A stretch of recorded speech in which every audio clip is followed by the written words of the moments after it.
ऐसी वीडियो रोज देखने के लिए आप मेरे वीडियो को लाइक करें, इस पे कमेंट करें और अपने दोस्तों के साथ शेयर करें।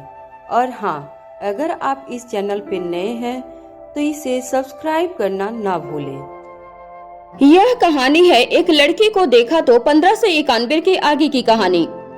मारवा हाउस में प्रीति का कमरा। प्रीति अपने आप को पूरी तरह से ओंकार के हवाले कर देती है, ना उसे रोकने की कोशिश करती है, ना उससे दूर होने की कोशिश करती है। लगातार प्रीति के होठों को अपने होठों से धीरे धीरे चूसते हुए ओंकार के हाथ प्रीति के चेहरे से हटकर धीरे धीरे प्रीति के शरीर के ऊपर से खिसकते हुए उसकी कमर तक पहुंच जाते हैं और धीरे से प्रीति की कुर्ती के नीचे से होते हुए प्रीति की कमर के पीछे इधर से उधर घूमने लगते हैं। वह प्रीति की गर्दन पर बेतहा तरीके से धीरे धीरे चुमने लगता है। फिर धीरे से प्रीति के कान में कहता है, मैं कभी किसी कीमत पर तुमसे अलग नहीं होऊंगा, चाहे तुम जो भी कर लो। इस वक्त ना ओंकार अपने होश में था, ना प्रीति अपने होशो हवास में थी। न जाने आज क्या होने वाला था। प्रीति से दूर होने की खबर ने ओंकार की हालत कुछ ऐसी कर दी थी कि वह प्रीति को तुरंत ही अपने अंदर समा लेना चाहता था। जितना किसी से दूर जाने की कोशिश करो, उतना ज्यादा उसके प्रति खिंचाव बढ़ता है और उतनी ही तेजी से बढ़ता है। कुछ असर प्यार का था तो कुछ कसूर उम्र का। रही सही कसर इस बात ने पूरी कर दी थी कि अपना सब कुछ गंवा देने के बाद अब प्रीति को अपना प्यार भी खोना होगा। प्रीति के सोचने समझने की शक्ति ने जैसे काम करना ही बंद कर दिया था। जो पिछले 5 सालों में कभी नहीं हुआ, वह इस पल घट रहा था। यह पल मिनट में और मिनट घंटे में बदल जाते हैं। इससे पहले कि सारी सीमाएं टूट जाती, दरवाजे पर आवाज होती है। बाहर से किसी ने दरवाजे को खोलने की कोशिश की थी, लेकिन दरवाजा अंदर से लॉक होने की वजह से खुल नहीं पाया। अब कहीं जाकर प्रीति को अपनी स्थिति का एहसास होता है। इस वक्त प्रीति और ओंकार दोनों ही अजीब से नशे में चूर थे। तभी उनके कानों में भूमिका की आवाज आती है, प्रीति दरवाजा खोलो। सोना बाद में, पहले मेरी बात सुनो, मुझे तुमसे बहुत जरूरी काम है। भूमिका की आवाज सुनते ही प्रीति अपनी जगह से उठ खड़ी होती है और जाकर सीधा शीशे के सामने खड़ी हो जाती है। पहले अपने बालों को ठीक करती है, फिर अपने चेहरे के साथ कपड़ों को भी ठीक कर लेती है।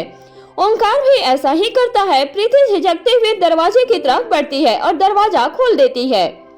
प्रीति ने सोचा था कि वह भूमिका से बात दरवाजे से ही सुनकर उसे वापस रवाना कर देगी या फिर खुद कमरे के दरवाजे से बाहर निकलकर उसके साथ चल पड़ेगी, लेकिन प्रीति के दरवाजा खोलते ही भूमिका बिना प्रीति को कोई मौका दिए अंदर चली आती है।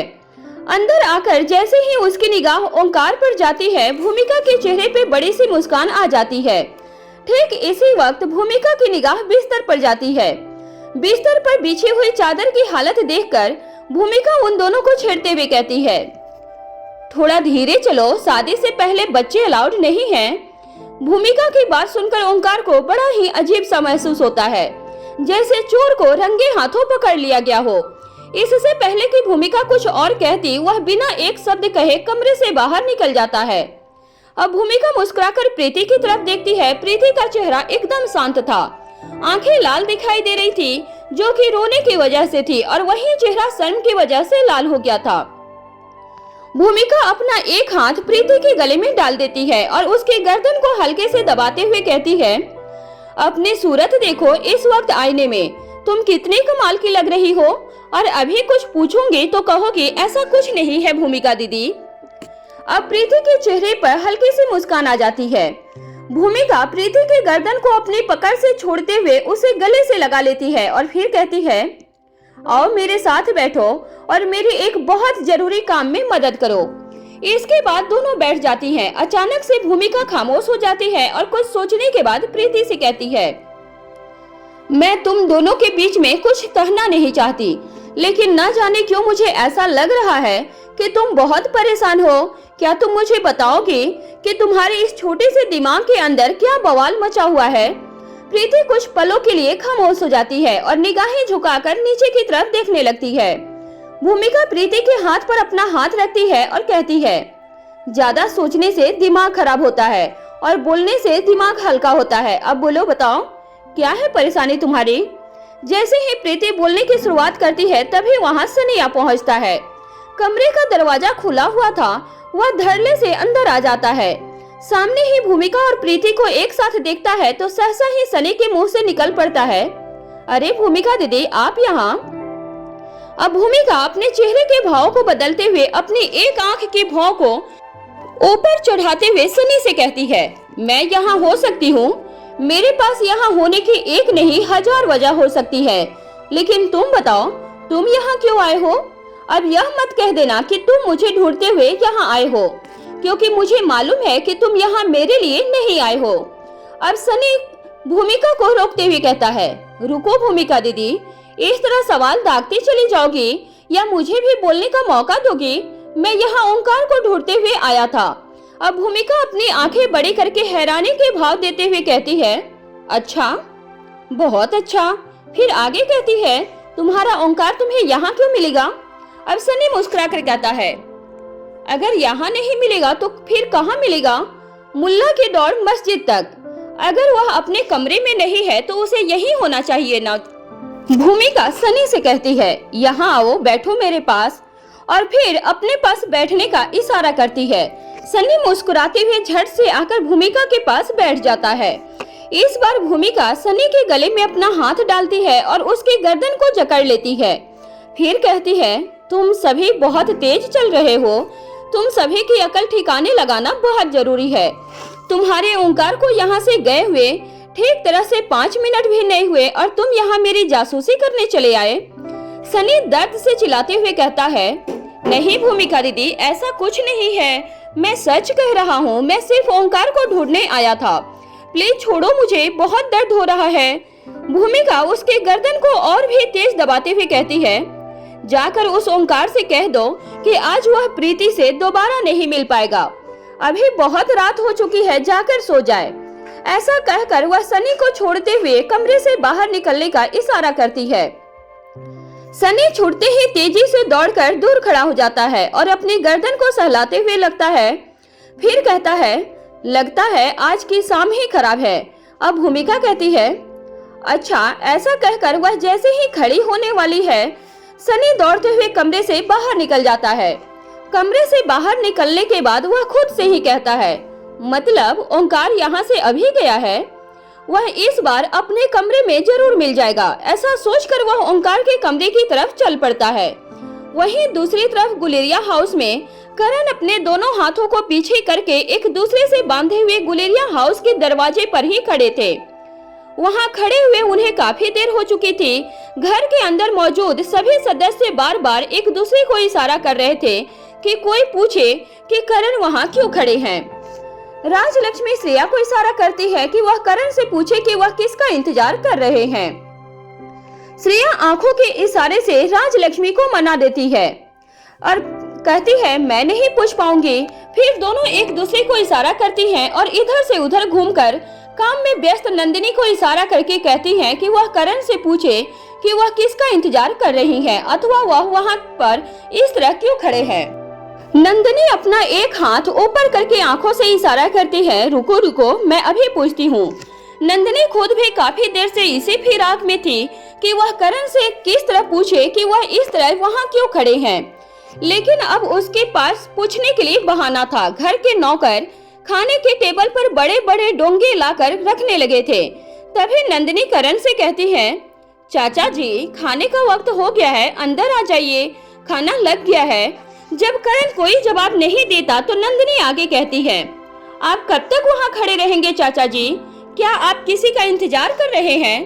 करण अपने हाथ की घड़ी को देखते हुए दोबारा से अपने हाथ को पीछे की तरफ कर लेते हैं और अपनी जगह से जवाब देते हुए कहते हैं, बस थोड़ी देर और इंतजार करो, फिर सब साथ में बैठकर ही डिनर करेंगे। करण की यह बात सुनते ही नौकर नंदिनी की ओर देखने लगते हैं। नंदिनी नौकरों की आंखों से इशारा करती है कि वह थोड़ी देर इंतजार करें। अब नंदिनी भी जाकर श्रेया और राजलक्ष्मी के पास बैठ जाती है और तीनों आंखों ही आंखों में एक दूसरे से पूछने लगते हैं, कौन आने वाला है। तभी पिंकी और यश दौड़ते हुए डाइनिंग हॉल में पहुंच जाते हैं और उछल उछल कर शोर मचाने लगते हैं, आ गए आ गए। तभी नंदिनी यश को पकड़ते हुए कहती है, क्यों इतना शोर मचा रहे हो, कुछ बताओगे भी? यश अपनी गर्दन को ऊंचा करते हुए कहता है, सुनने में वह बात नहीं जो देखने में है, खुद ही देख लीजिए। ऐसा कहकर वह बाहर की ओर अपना हाथ कर देता है। तभी गुलेरिया हाउस में शोर करते हुए गाड़ियों की एंट्री होती है। गाड़ियों के काफिले को देखकर ही कहा जा सकता था कि किसी वीवीआईपी की एंट्री हुई है। जैसे ही बीच वाली गाड़ी का दरवाजा खुलता है, उसमें से रिया बाहर निकलकर दौड़ते हुए आगे बढ़ती है और जाकर सीधा करण के कमर से चिपक जाती है। करण के चेहरे पर खुशी की लहर दौड़ जाती है। करण अपने दोनों हाथों से रिया को गले लगा लेता है और अपना एक हाथ रिया के सिर पर घुमाने के बाद उसके सिर पर चूम लेता है। अब करण के चेहरे की तरफ देखते हुए रिया कहती है, I miss you so much nanu, you know I am so happy to see you. इसके बाद वह शोर मचाते हुए घर के अंदर चली जाती है। करण वहीं खड़े होकर आर्यन और अलेक्जेंडर के आने का इंतजार करते हैं। वह दोनों अपनी समान चाल से चलते हुए मुस्कुराते हुए करण के पास आकर बारी बारी गले लगते हैं। करण उन्हें भी प्यार करते हैं और अंदर आने के लिए कहते हैं। तभी उनके पीछे से मयूर आता हुआ दिखाई देता है। आर्यन और अलेक्जेंडर भी अंदर की तरफ चले जाते हैं। करण मयूर से पूछते हैं, सब ठीक है, कोई दिक्कत तो नहीं हुई? मयूर जवाब देता है, नहीं चाचा जी, कोई दिक्कत नहीं हुई, किसी को कानों कान भनक तक भी नहीं हुई। मुझे उम्मीद नहीं थी कि रिया इतनी अच्छी तरह से कोऑपरेट करेगी। मुझे लगा था कि अगर वह किसी चीज के लिए जिद कर बैठी तब मैं क्या करूँगा, पर वह बहुत समझदार है। इतने दिनों तक बिना फोन और इंटरनेट के रहना एक छोटी बात नहीं है, खासकर तब जब रिया की बात हो। करण मयूर की बात पर मुस्कुरा देते हैं और अपना एक हाथ मयूर के कंधे पर रखकर उसे थपथपा देते हैं। अब तक मयूर आकाश को रिपोर्ट किया करता था, लेकिन अब कमान करण गुलेरिया ने संभाल ली थी और मयूर करण गुलेरिया को रिपोर्ट करने लगा था। करण ने काफी साल पहले ही मैदान छोड़ दिया था, लेकिन इसके बावजूद करण अगर मैदान में उतर आए तो उसे मात देना एक आसान काम नहीं था। करण का व्यक्तित्व जितना प्रभावशाली था, उसकी सोच उतनी ही धारदार थी। उसकी दूरदृष्टि और योजना की काट करना संभव नहीं था। अब तक इतने दिनों से बच्चे करण की देखभाल में ही सुरक्षित थे। करण चाहते तो उन्हें गुलेरिया हाउस रख सकता था, लेकिन उसने ऐसा नहीं किया क्योंकि वक्त की नजाकत को देखते हुए यही उचित था। बेशक घर में मौजूद आकाश किसी के लिए भी किसी तरह का खतरा नहीं था, लेकिन फिर भी करण अपनी तरफ से कोई चूक नहीं करना चाहते थे, और खासकर तब बात उनके बच्चों की हो। अब क्योंकि मारवा हाउस से खतरा टल चुका था, इसलिए करण ने बच्चों को घर बुला लिया था। घर के अंदर आते ही रिया पिंकी के गले लग जाती है। दोनों सहेलियां गले लगकर उछलने लगती हैं। उसके बाद वह यश से मिलती है। खुशी के मारे यश के पैर जमीन पर नहीं टिक रहे थे। वह कूदने के साथ साथ शोर भी मचा रहा था। तभी अलेक्जेंडर और आर्यन भी यश से गले मिलते हैं। पिंकी से हाय हेलो करने के बाद बच्चे नंदिनी, श्रेया और राजलक्ष्मी से मिल लेते हैं। बच्चों को देखकर सभी के चेहरे पर बड़ी सी मुस्कान दिखाई दे रही थी। अचानक से ही गुलेरिया हाउस में रौनक सी दौड़ पड़ती है। तभी यश कहता है, मैंने पापा से कितनी बार कहा कि तुम तीनों को घर लेकर आए, लेकिन मेरी बात कोई सुनता ही नहीं है। पर फाइनली अब तुम तीनों आ गए हो, अब हम खूब मस्ती करेंगे। ठीक इसी वक्त फोन रिंग करने लगता है। नंदिनी आगे बढ़कर फोन उठाती है। उधर से अनिका की आवाज सुनाई देती है। कैसी हो भाभी?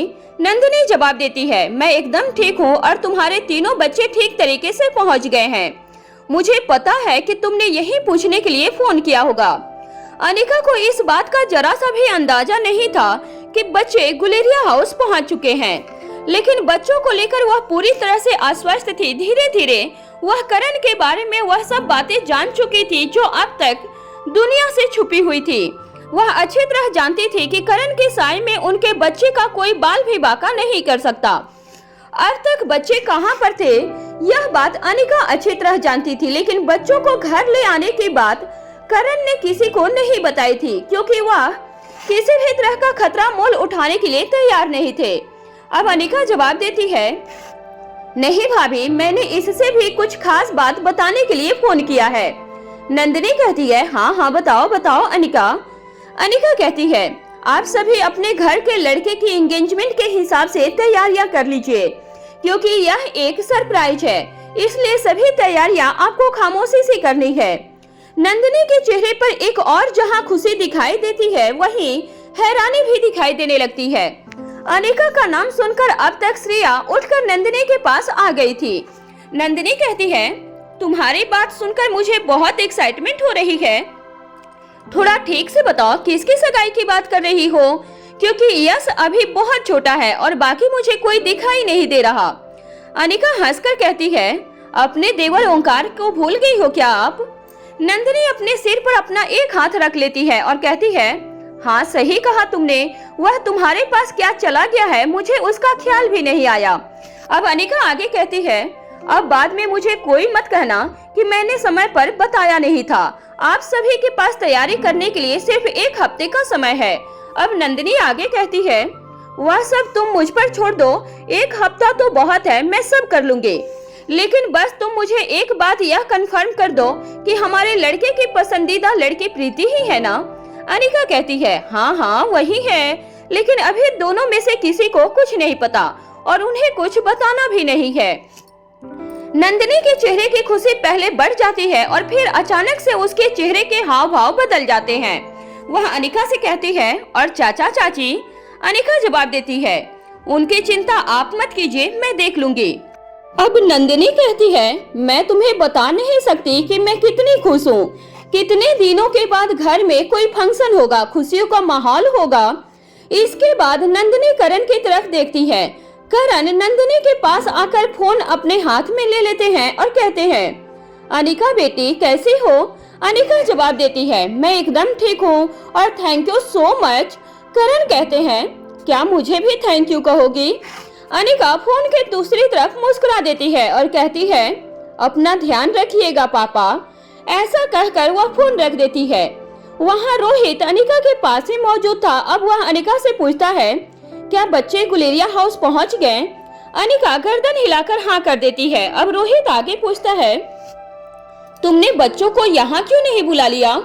अब अनिका अपनी दोनों बाहें रोहित के गले में डालकर कहती है, तुम्हारे बच्चे बिल्कुल ठीक है और चिंता वाली कोई बात नहीं है, लेकिन फिर भी अगर तुम्हें बेचैनी हो रही है तो कल वहाँ जाकर मिल लेना। इसके बाद अनिका अपने बिस्तर की तरफ बढ़ जाती है। रोहित चेहरा लटकाकर अपनी जगह पर खड़ा खड़ा बड़बड़ाता रह जाता है, नहीं नहीं ऐसी बात नहीं है, मुझे पता है कि बच्चे वहाँ सुरक्षित हैं, पर कई दिनों से उन्हें देखा नहीं था ना, इसीलिए बस बोल रहा था। अपने बेड पर पहुंचने के बाद अनिका रोहित की तरफ देखकर अपनी दोनों बाहें खोल देती है, मानो छोटे बच्चों को सांत्वना देने के लिए गले लगाकर बहलाने की कोशिश कर रही हो। रोहित भी उतनी ही मासूमियत से अनिका की ओर बढ़ जाता है। वहीं दूसरी तरफ गुलेरिया हाउस में वहां नंदिनी के चेहरे पे बड़ी सी मुस्कान होती है और फोन रखने के बाद वह अपनी जगह पर स्थिर खड़ी रहती है।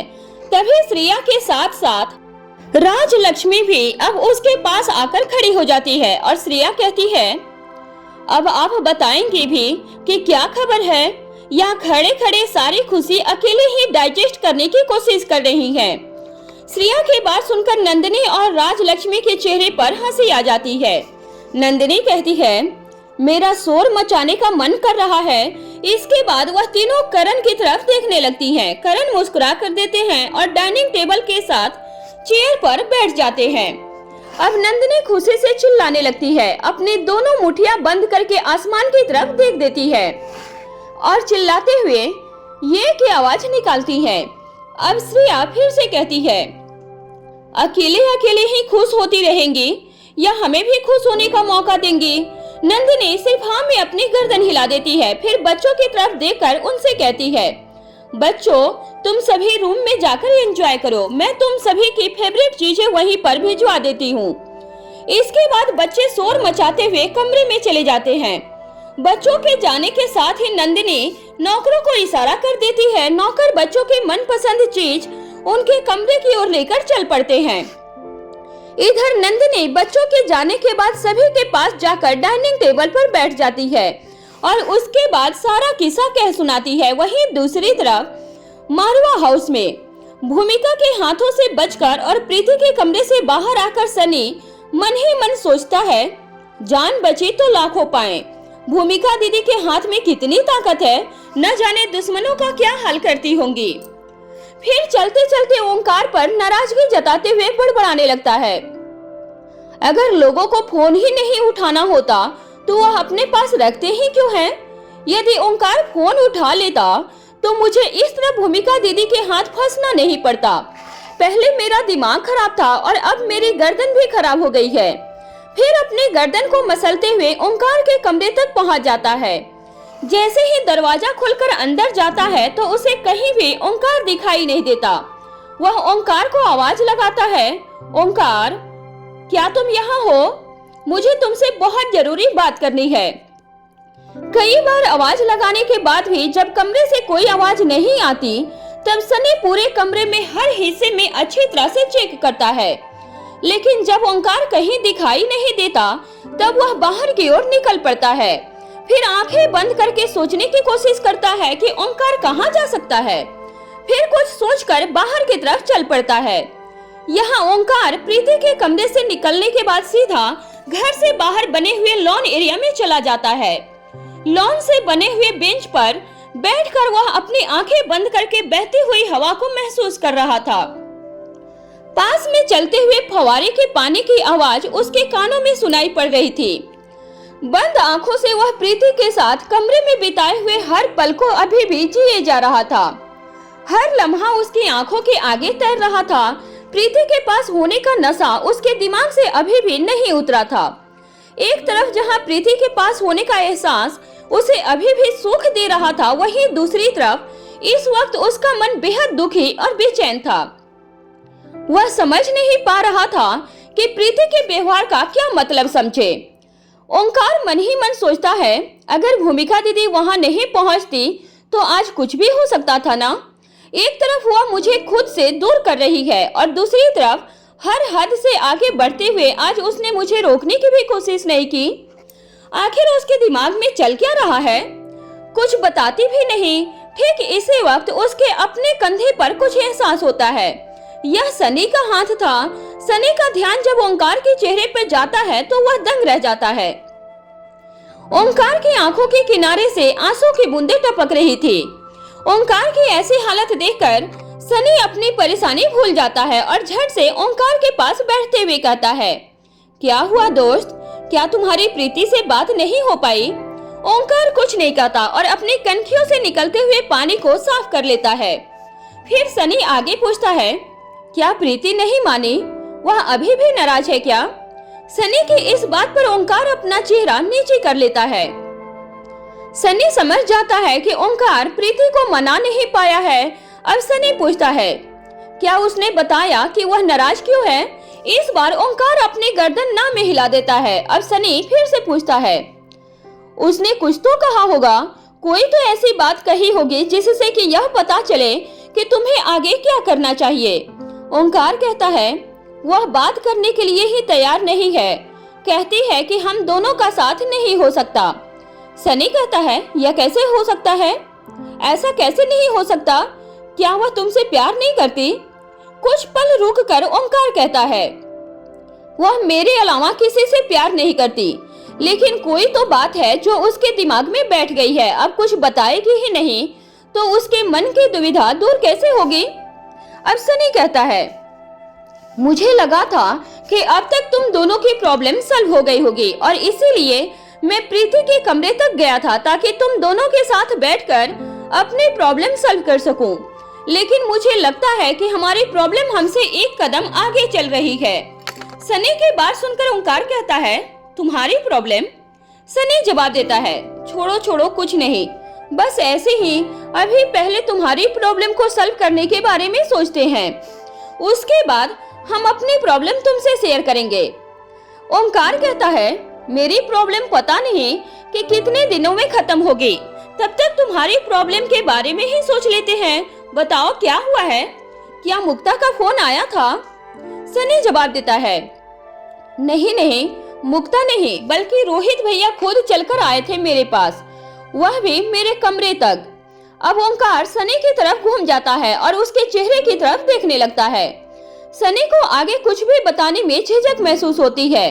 तब ओंकार कहता है, इतना भी क्या सोच रहे हो, बोलो भी। यहाँ मेरी अपनी ही टेंशन से दिमाग फटा जा रहा है। अब तुम इस तरह खामोश रहकर मेरा ब्लड प्रेशर मत बढ़ाओ। अब सनी भी ओंकार की तरफ घूम जाता है और कहता है, रोहित भैया मेरे और मुक्ता के रिलेशन के बारे में जानना चाहते थे। ऐसा कहकर वह कमरे में घटी हुई पूरी घटना विस्तार से कह सुनाता है। यह सारी घटना सुनने के बाद ओंकार के चेहरे पे बड़ी सी मुस्कान आ जाती है। अब तक सनी को ओंकार के साथ सहानुभूति हो रही थी, लेकिन अब अचानक ही उसके चेहरे पे इतनी बड़ी मुस्कान देखकर उससे गुस्सा आने लगता है और वह ओंकार से कहता है, यहाँ मैं मुसीबत में फंसा हूँ और तुम्हें हंसी सूझ रही है। क्या मैं कभी तुम्हारी प्रॉब्लम पर ऐसे दांत दिखाता हूँ? ओंकार कहता है, मैं तुम्हारी प्रॉब्लम पर नहीं हंस रहा हूँ, बल्कि यह हंसी इसलिए है क्योंकि मुझे मेरी प्रॉब्लम का सॉल्यूशन मिल गया है। फिर अपनी बात को ठीक करते हुए कहता है, मेरे कहने का मतलब है कि मुझे पता चल गया है कि प्रॉब्लम क्या है। यह बात न जाने कैसे मेरे दिमाग से ही निकल गई थी। अब कल का इंतजार करते हैं। मुक्ता के आने के बाद सारी समस्याएं अपने आप ही हल हो जाएगी, तुम्हारी भी और मेरी भी। वहीं मारवा हाउस में प्रीति के कमरे में सनी के जाने के बाद भूमिका एक बार फिर से प्रीति से उसकी समस्या के बारे में पूछती है। अब प्रीति कहती है, जाने दीजिए भूमिका दीदी, थोड़ा बहुत कुछ न कुछ चलता ही रहता है, इस बारे में फिर कभी बात करेंगे। अभी आप बताइए, यहाँ आने की कोई न कोई खास वजह जरूर होगी। फिर उसके हाथ में लगी हुई फाइल्स की तरफ देखते हुए कहती है, इसे देखकर ऐसा नहीं लगता जैसे यह आपके किसी ऑफिशियल वर्क की फाइल हो। भूमिका जवाब देती है, हाँ बिल्कुल सही समझा तुमने। उसके बाद फाइल्स को प्रीति की तरफ बढ़ाते हुए कहती है, देखो इसमें कितनी सुंदर सुंदर ड्रेसेज हैं। इसे देखने के बाद तुम्हारा मन खुश हो जाएगा और हाँ, तुम्हें इसमें से अपने लिए और मेरे लिए ड्रेस सिलेक्ट करनी है। मैं देखना चाहती हूँ कि हम सेम ड्रेस सिलेक्ट करते हैं या नहीं। प्रीति भूमिका के हाथ से फाइल लेकर उसे खोलकर देखने लगती है। फिर वह एकदम धीमे से मुस्कुराते हुए कहती है, इसमें तो वेडिंग और एंगेजमेंट टाइप के ड्रेसेज के ड्राफ्ट हैं। अब भूमिका प्रीति से कहती है, होठों से मुस्कुराने से आंखों की उदासी नहीं छिपती। तुम्हारे पास तुम्हारी अनिका दीदी और भूमिका दीदी जैसे बहनें होने के बाद भी अगर तुम ऐसे उदास रहोगी तो हमारे होने का क्या मायने रह जाएंगे। तुम सिर्फ अपनी प्रॉब्लम बताओ, तुम्हें खुश करने की जिम्मेदारी भूमिका मारवा की। यह सुनकर प्रीति की आंखें भी चमकने लगती है और वह पूछती है, अच्छा बताइए किसकी शादी में जा रहे हैं हम सब? भूमिका कहती है, मेरी एक फ्रेंड की चॉइस बिल्कुल तुम्हारी पसंद से मिलती है, लेकिन उसके पास अपनी वेडिंग की तैयारी करने का भी वक्त नहीं है। उसके लिए ड्रेस फाइनल करने का जिम्मा मुझे मिला है, इसलिए फिलहाल तुम यह सोचकर एक एंगेजमेंट ड्रेस फाइनल कर दो जैसे कि तुम्हें अपने लिए ही फाइनल करनी हो। कुछ रुक कर भूमिका आगे कहती है, मुझे लगता है कि लड़के के लिए भी एक ड्रेस हमें अपनी तरफ से सिलेक्ट करनी चाहिए ताकि लड़का लड़की दोनों की ड्रेस मैच करे। प्रीति जवाब देती है, हाँ भूमिका दीदी, अच्छा आइडिया है। इसके बाद दोनों देर रात तक बैठकर ड्रेस, ज्वेलरी, बाकी सब चीजें पसंद करने में लगी रहती हैं। जब बैठे बैठे काफी देर हो जाती है और थकावट से उसके लिए और अधिक देर तक बैठना मुश्किल हो जाता है, तब प्रीति अपनी जगह से उठते हुए भूमिका से कहती है, भूमिका दीदी आइए ना लेट कर देखते हैं। इसके बाद दोनों जाकर पेट के बल बिस्तर पर लेट जाती है और इधर से उधर फाइल्स को पलटते हुए बातें करने लगती हैं। कभी प्रीति कहती है, यह गाउन कितनी सुंदर है, लेकिन इसका नेक स्टाइल अच्छा नहीं है। तो कभी भूमिका कहती है, इस गाउन के साथ यह ज्वेलरी बिल्कुल भी नहीं जा रही है, इसे थोड़ा सा हेवी होना चाहिए। कभी उन्हें कोई चीज हेवी लगती तो कभी कुछ टाइट लगता था। किसी के कलर के साथ उन्हें दिक्कत थी तो किसी के स्टफ के साथ। अपनी पसंद के हिसाब से चीजों को इधर से उधर करते हुए धीरे धीरे तकियों पर रखी हुई उनकी कोहनियों की जगह पर उनके सिर आ जाते हैं और उनकी वहीं दोनों की आंख लग जाती है। वहीं दूसरी तरफ मारवा हाउस में कौटिल्य का कमरा। देर रात तक होने के बावजूद कौटिल्य की आंखों में नींद दिखाई नहीं दे रही थी। वहां सौम्या के लैपटॉप से प्राप्त सभी जानकारियों को डिकोड करने में लगा हुआ था और अब हर्षिता का लैपटॉप भी उसी के पास था। उसे बड़े ही सावधानी से जल्द कोई महत्वपूर्ण बात खोज निकालनी थी। उसे पूरा विश्वास था कि इन दोनों चीजों से उसे जरूर कोई न कोई ऐसी जानकारी हासिल हो सकती है जो उसके लिए बेहद जरूरी और महत्वपूर्ण साबित हो सकती है। तभी काम करते करते कौटिल्य अपने लैपटॉप के स्क्रीन से पीछे होते हुए अपने सिर को कुर्सी के बैक रेस्ट पर टिका लेता है और आंखों को आराम देने के लिए कुछ देर के लिए उन्हें बंद कर लेता है। फिर जब आराम मिलने पर कुछ मिनट के बाद अपनी आंखें खोलता है तो वह देखता है कि बालकनी से होकर उजाला कमरे में आ चुका था। तब कौटिल्य को इस बात का एहसास होता है कि वह कई घंटों तक अपनी कुर्सी पर इसी तरह बैठे हुए सोता रहा। वह इतना ज्यादा थका हुआ था कि सारी रात एक बार भी उसकी आंख नहीं खुली थी।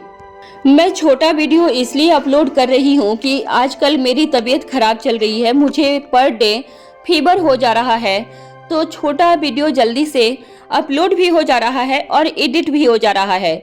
जैसे मेरी तबीयत सही हो जाएगी मैं लॉन्ग वीडियो अपलोड करना शुरू कर दूंगी। Thanks my friend.